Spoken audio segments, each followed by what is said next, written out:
I'm Barry. I'm Chris, and welcome to Coull Discussions.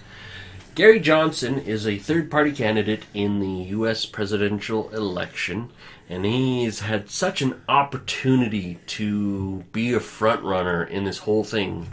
He hasn't really been given an opportunity. He should be in the debate. No. Okay. He was asked a simple question. Okay.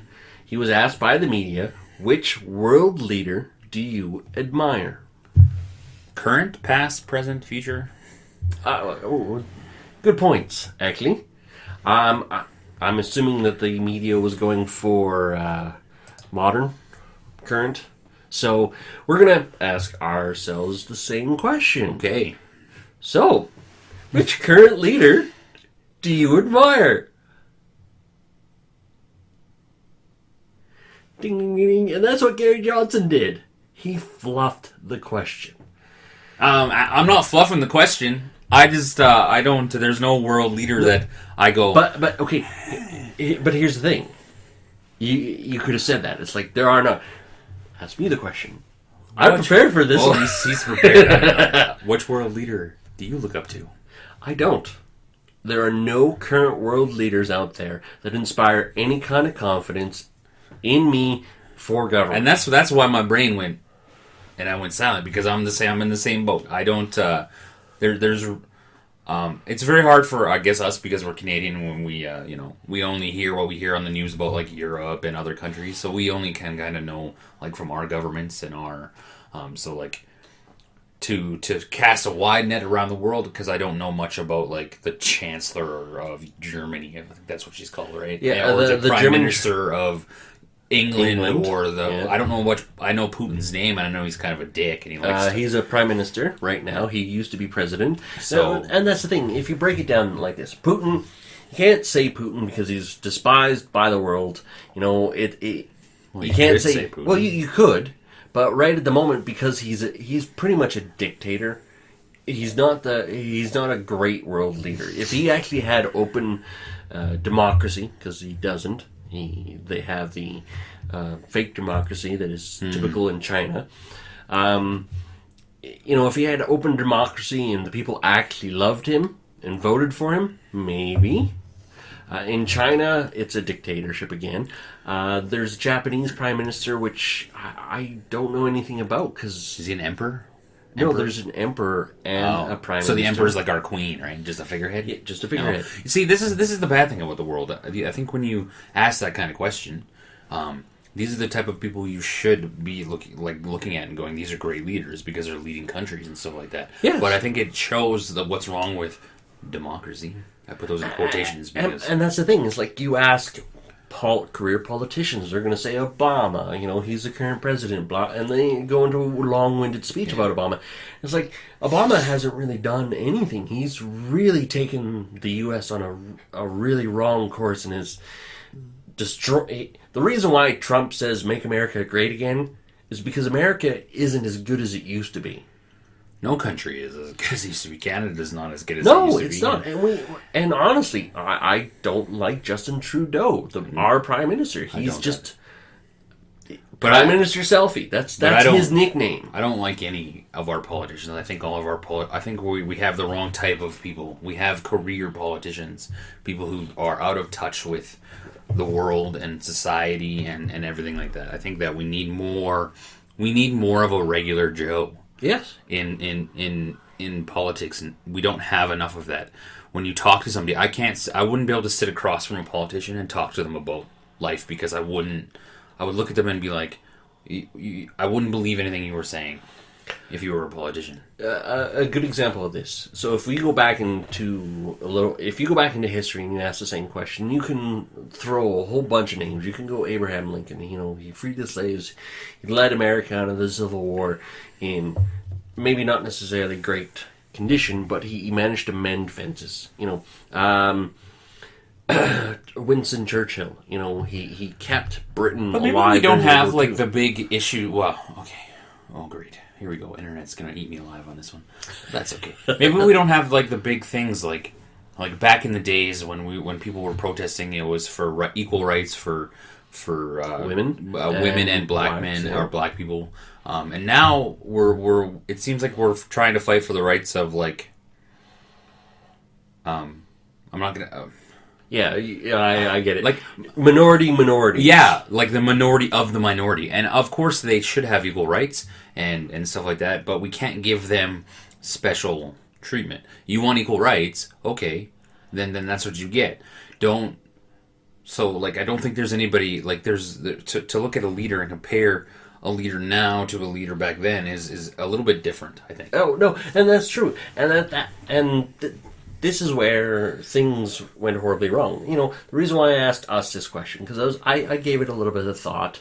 I wanted to go, it's like, well, do I actually admire any, career politician? Yeah, I can honestly say no. Like, I don't look at anybody and go... Now, when I was looking into this, I wasn't able to find anything too much deeper, but there showed promise in a minister. Now, I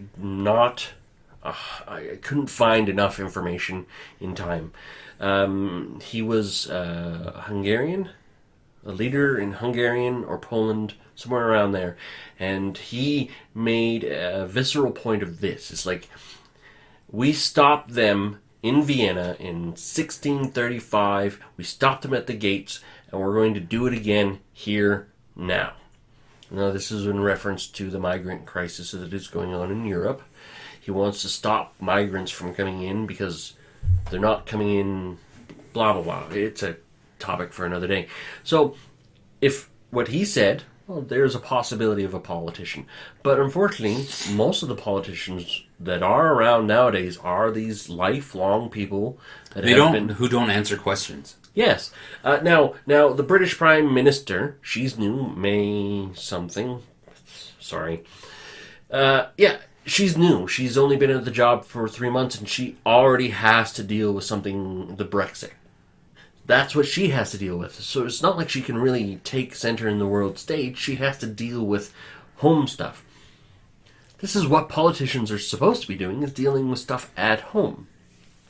Yeah, no, I agree. Like, I think that we focus so much outward in the world. Like, for a country like Canada, we ship off a bunch of our money when we have so much that we could do with it here. And it's like, I think you need somebody to step up and really make a change, really step up and really actually make a change. Mm-hmm. Not just be like, we're going to make a change and then do nothing.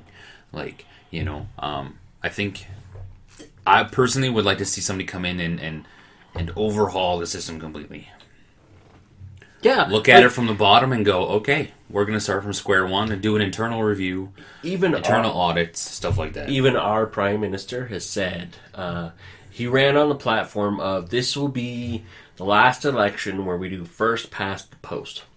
We've talked about this in previous episodes of Coull Discussion, so you can go check it out in more detail. But, and now he's already wavering. He's already going, well, maybe we shouldn't do that, or I need to get more support behind it. And it's just like, you ran for it. Yeah. This is why... Everybody runs on a platform and then it just goes out the window and it's like... Well, for example, the Prime Minister made 219 promises during the election. All politicians do this. Already, he has broken 26 and he has only achieved 34. So, how many did he run on again? Sorry? 219. Now, 55 of them are in progress, and 95 of them are in limbo. You know what I want to see out of a leader? I want to see what makes a good leader is, in my opinion anyways, is a couple things. Okay, somebody who can admit their mistakes, can admit when they're wrong and be like, you know what, this wasn't the best idea. I'm going to go back to the drawing board, I'm going to look at it.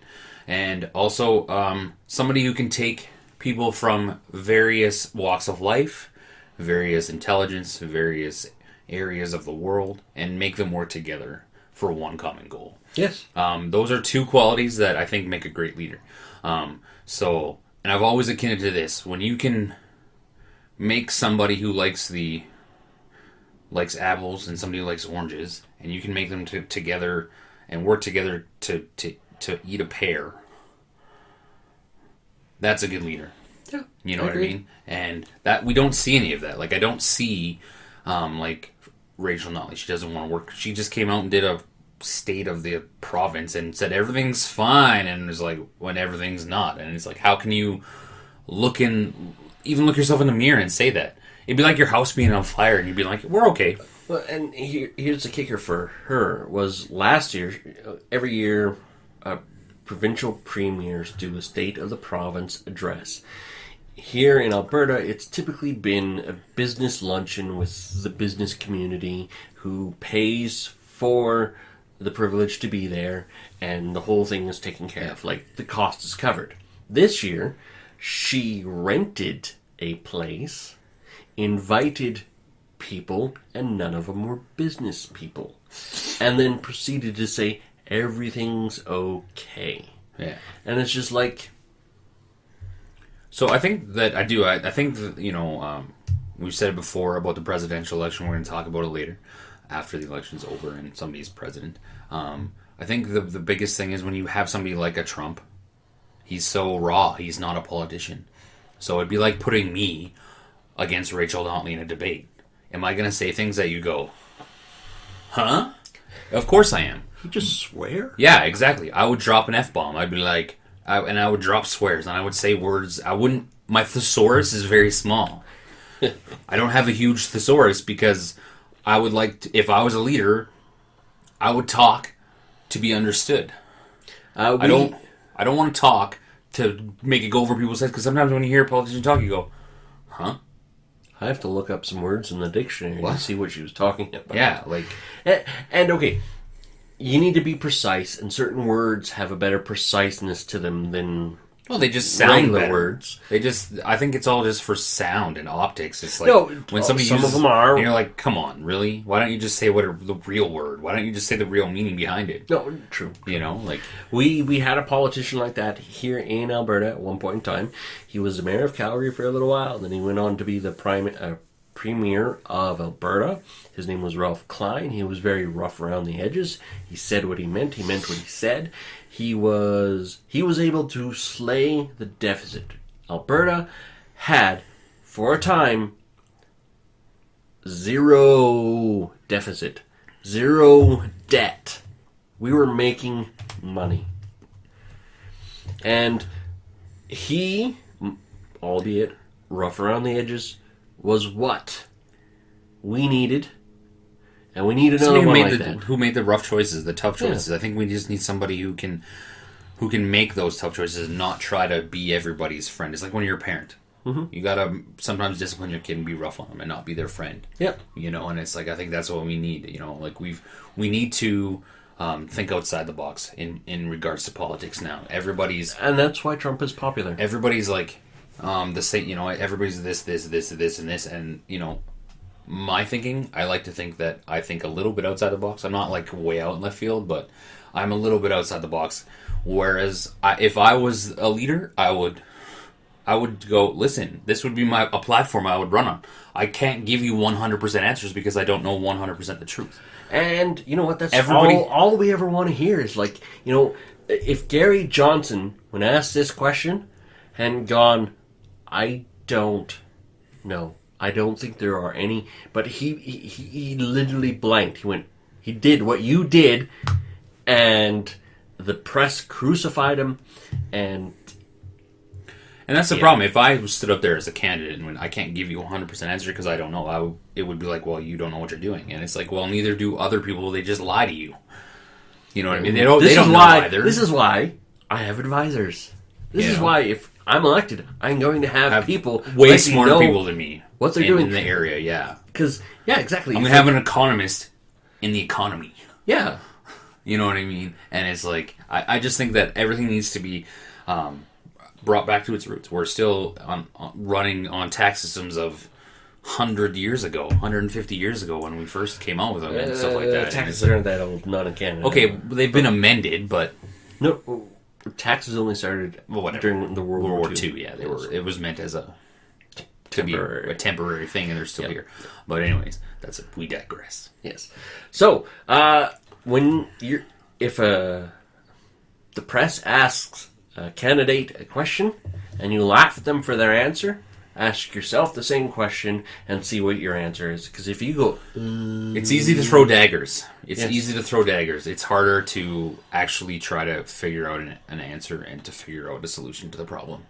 You know, and that's... And not everybody knows answers. You'd be surprised how many people actually have no idea and just make shit up as they go along. Like, that's all we do in life. And that's all politicians are doing. So if you think that this politician that you voted for knows every answer, you're probably wrong, because ask yourself that question. Do you know all the answers? No, you just make shit up. I make shit up probably 50% of my life. Probably more. 75% of my life. I just go, okay, yeah, I think so. 90% since you start doing this. That's right. So, guys, let us know in the comments below who you would think, if you look up to any Current leaders. leaders. We're talking about like political leaders and stuff like that, not like heroes, not like athletes and stuff like that, or musicians or anything like that. Like in the political spectrum, are there any leaders out there that you go, yes, you could run the world, and I would follow you? Yeah. Because as you saw here, from my point of view, zero. Hey, I stated that right off the bat. Nobody. So, thanks for joining us, and we will see you tomorrow. Don't forget to like, share. That's right. Don't forget to like, comment, subscribe. Yes. Later, guys. Bye. That was good. About 16 minutes. That was good.